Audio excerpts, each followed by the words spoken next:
नमस्कार, मैं हूं आपके साथ दीपक भदौरिया और करते हैं खबरों की ओर। उज्जैन में मासूम के साथ हुई दरिंदगी की घटना ने एमपी पुलिस की कार्यप्रणाली पर भी सवाल खड़े कर दिए हैं। सतना और उज्जैन पुलिस की इस पूरे घटनाक्रम में कई बड़ी लापरवाहियां सामने आई, जिससे सतना पुलिस को तुरंत गुमशुदगी दर्ज करते हुए एक्शन लेना था। उसने एफआईआर ही 24 घंटे बाद दर्ज की।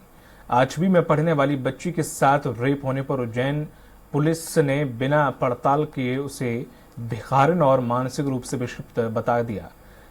एमपी पुलिस की लापरवाही। सतना पुलिस ने गुमशुदगी की रिपोर्ट 24 घंटे लगा दिए। उज्जैन रेपकांड की खबर मिलने के बाद सतना पुलिस सक्रिय नहीं हुई और उज्जैन पुलिस ने यहां CCTNS में दर्ज गुमशुदगी को नहीं खंगाला।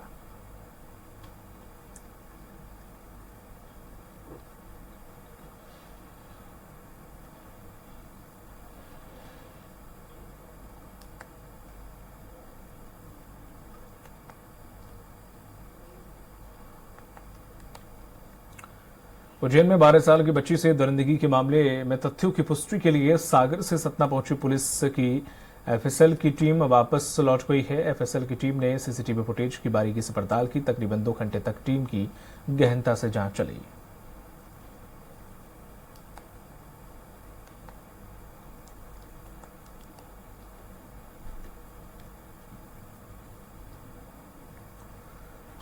उज्जैन में 12 साल की बच्ची से रेप के बाद पूरा देश दहल गया है। उज्जैन में हैवानियत की शिकार हुई बच्ची सतना जिले की रहने वाली है। दलित समुदाय से संबंध रखने वाली पीड़िता स्कूल यूनिफॉर्म में घर से निकली थी। इसी यूनिफॉर्म को लेकर ही उज्जैन पुलिस से पीड़िता के परिजन तक पहुंचने में कामयाब रही। जानकारी के अनुसार बच्ची परीक्षा देने के नाम से निकली घर से थी।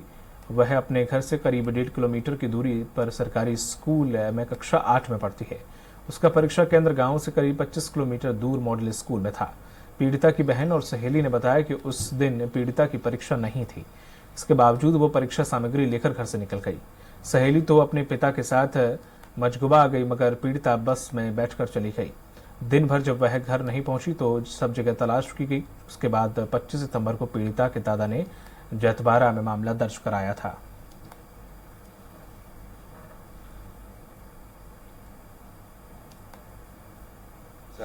खेलती कूदती थी, पढ़ती थी, साथ में जाती थी, साथ में आती थी।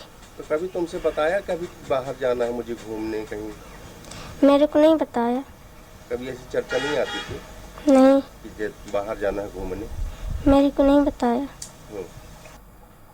वो गई यहाँ से परीक्षा देने गई। अब यहाँ से तो चली गई है, हम तो नहीं जानते। हम तो चले गए भैया के यहाँ काम करने। यहाँ आए तो कहने की चली गई बिटिया।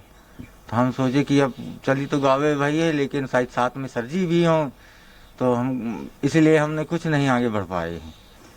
हाँ, फिर जब नहीं मिली तो फिर चले आए, थाना गए। फिर क्या किया? थाना गए पहले, फिर वहाँ रिपोर्ट वोपोर्ट लिखाए, फिर चले आए लोग। हम लोगों ने भी देखा, इधर उधर पूछा, साथियों से जतवारा में भी बताया कि देखा हो तो बताओ।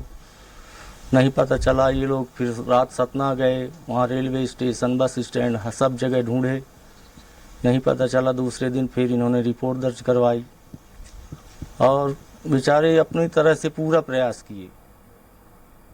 आसपास के लोगों से पूछे तो पता चला कि वो लड़की यहाँ पढ़ती थी। बगल में मझगमा गांव है और वहाँ की लड़कियों को एक मझगमा स्टेशन परीक्षा देने जाना था, तो वो जा रही थी, तो वो लड़की भी उनके साथ जाने का प्रयास कर रही थी। उसी दौरान यहाँ उसके बब्बा मिले होंगे रास्ते में, तो वो लौटा भी लाए, लेकिन उसके बाद घर आने के बाद वो फिर लड़की चली गई, ऐसा पता चला।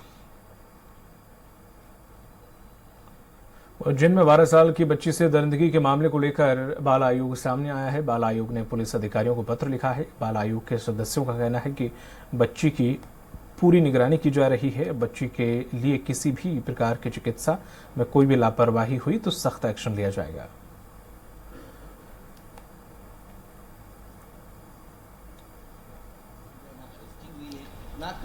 नहीं, पुलिस अपना काम कर रही है। न्यूज़पेपर के माध्यम से हमें पता चला है कि बच्ची इंदौर में एडमिट है और एक महिला पुलिस साथ में है। तो पुलिस बराबर अपना काम कर रही है और आयोग बराबर अपना काम कर रहा है। एसपी से हमारी बात हो गई है, कलेक्टर से हमारी बात हो गई है और बाकी आयोग से पत्र चले गए हैं और हम खुद भी जाने वाले हैं। हमारी आयोग की टीम जाने वाली है कल, तो हम स्वयं जाके बच्ची से मिलेंगे और जो उचित उसके लिए होगा वो सभी करेंगे। आयोग, आपने जैसे कहा कि आयोग से पत्र निकालना मतलब त्वरित कार्रवाई को जागृत करना है। कई बार महकमे में काम को त्वरित गति से कराने के लिए भी पत्र देना होता है, जो मानवता के आधार पर और जो जिम्मेदारी के आधार पर जो कर्तव्य है वो हम सारे कर चुके हैं और बहुत जल्दी प्रयास भी करेंगे कि बच्चे से जाके स्वयं लोग मिले और उससे क्या आवश्यकता है उसको देखते हुए करें और जितना बेहतर हो पाएगा इस मुद्दे को लेकर, जागरूकता को लेकर भी आगामी कार्यक्रम सोचे जाएंगे ताकि ऐसी घटनाओं को हम कम कर पाएं। बिल्कुल, हमारे जब भी हमें घटना की जानकारी मिली है, कहीं भी हमारे सदस्य गए हैं तो जांच की है, कार्रवाई भी अच्छी कराई है। कई मामलों में जल्द से जल्द उसमें न्याय भी हुआ है और सज़ा भी हुई है।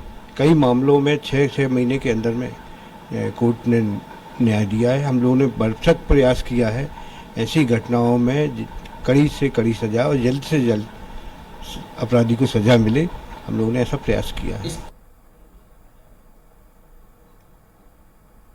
कांग्रेस के महासचिव और एमपी प्रदेश प्रभारी रणदीप सिंह सुरजेवाला इंदौर के यहां एमटीएच अस्पताल पहुंचे, जहां पर उन्होंने उज्जैन की दुष्कर्म पीड़िता का हाल जाना। इस बीच उन्होंने इलाज करने वाले डॉक्टरों से चर्चा की।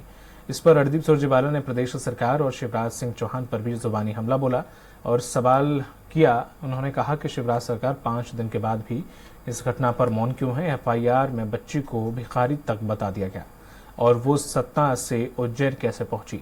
साथ ही कहा कि कांग्रेस और कमलनाथ ने 5 लाख की आर्थिक सहायता दी है और गुड़गांव और दिल्ली के बड़े अस्पतालों में कांग्रेस ने निःशुल्क इलाज करवाएगी। मध्य प्रदेश के मुख्यमंत्री शिवराज सिंह चौहान चुप क्यों हैं? उनकी रहस्यमयी और षड्यंत्रकारी चुप्पी का राज क्या है? शिवराज सिंह चौहान पहले दिन ही उस बेटी का कुशल क्षेम जानने के लिए क्यों नहीं आए? आज तक मध्य प्रदेश के मुख्यमंत्री लापता क्यों हैं?